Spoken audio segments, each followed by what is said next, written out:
Je considère que maintenant, les choses sont en train de bouger à cause de la mobilisation. Seul, depuis quelques temps, depuis quelques jours, on a un contact, enfin j'ai eu un contact directement avec le ministère de l'Éducation nationale qui fait des propositions. Je crains que ce soit tard, bien tard, trop tard. En effet, nous en avons assez de la culture de l'autisme, de la culture du silence, de la culture du mépris, de l'autosatisfaction. Et nous en avons surtout assez de la désinformation. On parlait de mensonges en réalité. Des informations publiques, générales, dans presque tous les médias télécommandés, sur, on dirait que c'est le cabinet du ministre. Non, nous n'idéalisons pas le passé ni l'actuel.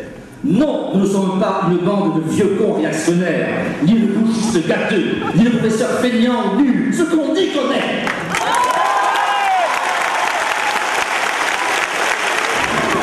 Oui, nous sommes excédés de ce mépris autosatisfait. Oui, nous sommes favorables à des réformes, mais pas n'importe laquelle, pas dans n'importe quel sens et pas n'importe comment. Par rapport à cela, je vais, de mon point de vue, indiquer deux points majeurs d'opposition pour nous, totalement inacceptables. Et bien sûr, il y en a d'autres dont parleront mes amis, vous pouvez parler.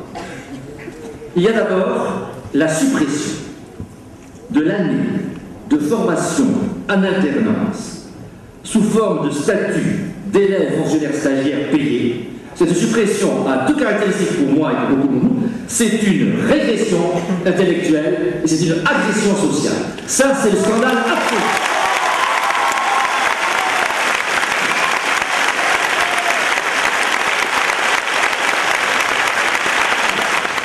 On demande aux candidats de ces futurs métiers, et je vais parler là spécialement de l'ensemble professeurs des collèges et des lycées, de passer un concours type CAPES en janvier, au moment où ils sont en train de rédiger en mémoire de L2. Alors quand on nous dit que maintenant on va former des professeurs à un niveau supérieur, je dis que c'est un mensonge. C'est faux, ils seront moins formés.